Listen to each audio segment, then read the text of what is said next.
Rakitaning uchi qaytdi. O qandaqsiga raketa bo'ladi? O degan shart tursa. Baysan dedim-ku. Rakitaning uchi qaytdi. Qaytisi? Shundaq. Sharning uchi qaytisi bilan o'xshash. Rakitaning uchi olaydi. Uqdingmi? Uqmadim. Uqding? Bo'pti. Әмсі мемді сұрап бақайлы.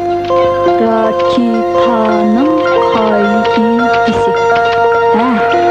Әмді болды. Go. Солковский. Бұ неме? Бұны қандағы оқиды?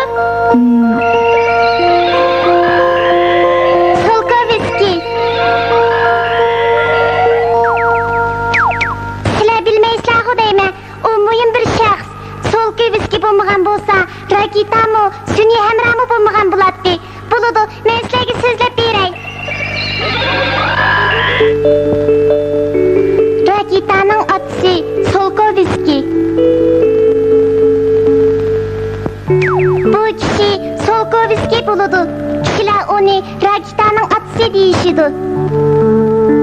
Hozirgi Sovet ittifoqi buningdan 100 necha yil ilgari Rossiya imperiyasi deb ataladi.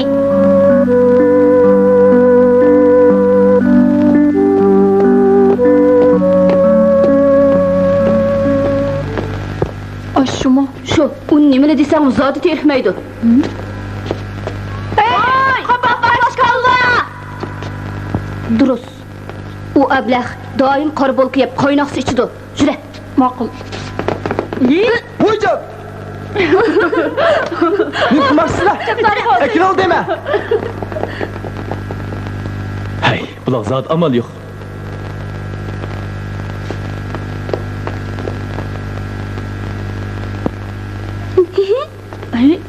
Voy, nim degan qattiq, o qandoq yeydigandı? Solkovski 9 yoshida zukamdab qilib, oqidan bo'g'ma kesligiga giribdor bo'ladi. Keyin saqaygan bo'lsa-mu, qo'lqi gaz bo'lib qoladi. U qattiq azoblandi. Biroq g'am qilib ketmanglar. U mening ovozimni anglay oladi. Chunki men Solkovskining qalbidagi mimi emasmi? Voy, u yo'q-ku. To'g'ri, u cho'qim kitobxonaga ketdi. Shega berib baqaychi. Oycan. Kechirgin. Men sizga mana buni kelgan. Rahmat. Taz jangas qatdim. Yaqinda buyon kunim qaynoq so'qqag'in edi. Siz bapulingizga kitob ilib o'qiysiz, to'g'ri hisob ilib tajriba qilasiz. Men buningga qarshi emas, lekin yangi yeb turing. Yangi yeb turing. Yurtimdan ayrilgandan buyon yangi yeb baqmadim. Kerak yo'q. Uydagilarning tafovati bek az. Ular menga ko'proq pul avatib bermaydi. Men ko'proq kitob o'qiy olsam, qilmoqchi bo'lgan tajribalarni qila olsam, bu mening eng zo'r baxtim. U mana mushundaq odam Moskvaga kelgandan keyin u ilgirgideklar o'zligidan o'rganishni qat'iy davomlashtirdi. Qulog'im gaz o'g'ini bilan buning yaxshi tarafi bor. Qalaymaqan ovozlarni anglamayman. Kitobni nayt berib o'qiyman. Lekin haq meni ko'zgilmaydi. Bu menga bak alam qiladi. Tirishchan, men uning tajriba qilishiga yordamlashiman, uningga aql ko'rsataman, ishlariga ko'ngil beraman. Shunga meni uning nomsiz qahramoni deyishga bo'ladi. Oycan.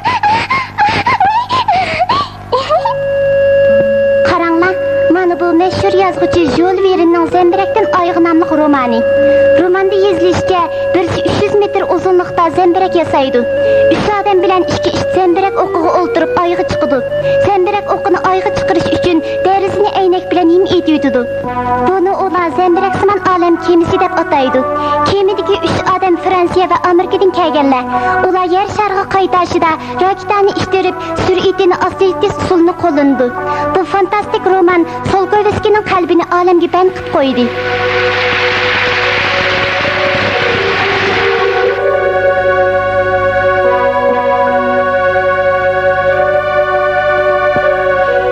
Solkovski maktabda o'qituvchilik qilgan bo'lsa-mu, olam bo'shlig'idan mehrini zotili uzanmadi. Nim bo'ldingiz? Jules Verne'ning degandek ushqanda oyga yetib bag'ilib bo'lmaydi. Voy, kitobga gaplarga ishinib qolgan o'xshamamsiz. Bu bir fantaziya bo'lsa-mu, uning deganlarining ilmiy asosi bor. Uni bir xiyoliy hikoya degilib bo'lmaydi. Men Newton'un dinamik qoidasi bo'yicha yer sharidan ayrilish sur'atini hisoblab chiqdim. Andın atmosfera qavitidan o'tkicha havoning surkilishidan yuqori harorat paydo bo'lganligini uqdim. Jol Verne'ning tasavvuridagi xatolik tuzilib, boshqa bir to'g'ri usul qo'llanilsa, odamlar cho'qim ayri chiqa oladi.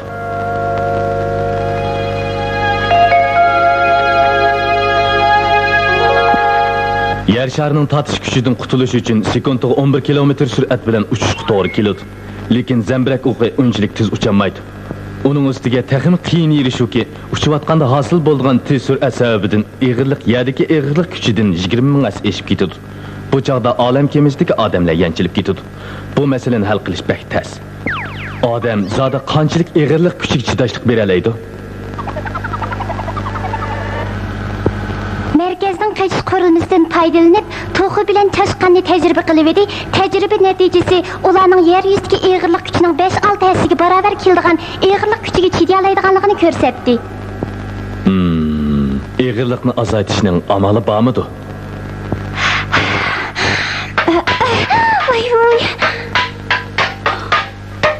Quluqni og'ritmay. Mim, manasini yuqoriga chiqib, andin pastga tashla. Nima qilay deysiz? Mang, tez bo'l. Yana qanday holatda o'yga kelgansiz? Yana migizrak.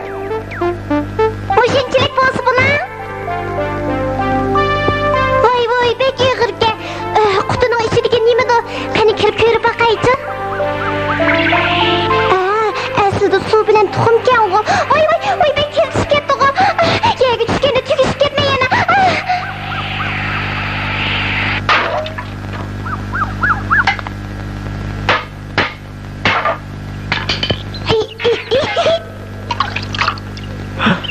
Tuxum yijilmabdi. Muvaffaqiyatli bo'ldi. Nima gap bu? Bu tajriba moddalar suv ichib tursa, eg'irlik kuchining ta'siridan qutuldiganligini isbotladi. Tushundim.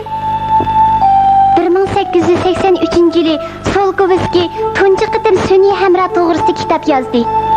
Jismlar gorizontal tarafga tashlanganda sur'at qancha tez bo'lsa, shuncha yiroqqa bora oladi. Uqdinglarmi? Jismlar nimishqa tushib ketadi? Chunki yerning tortish kuchi bo'ladi.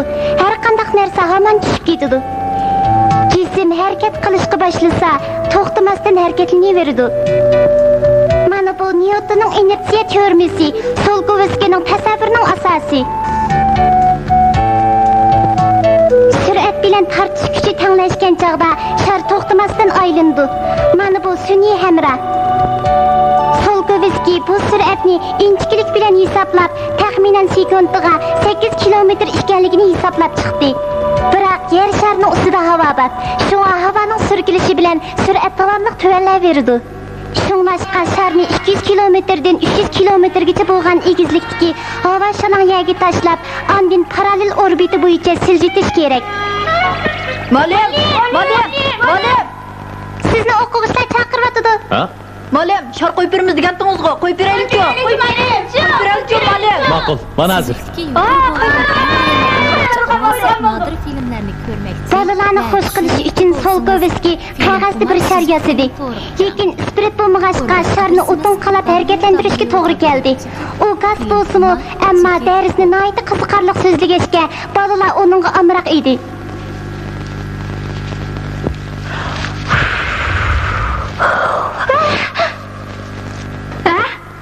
Kitirildi.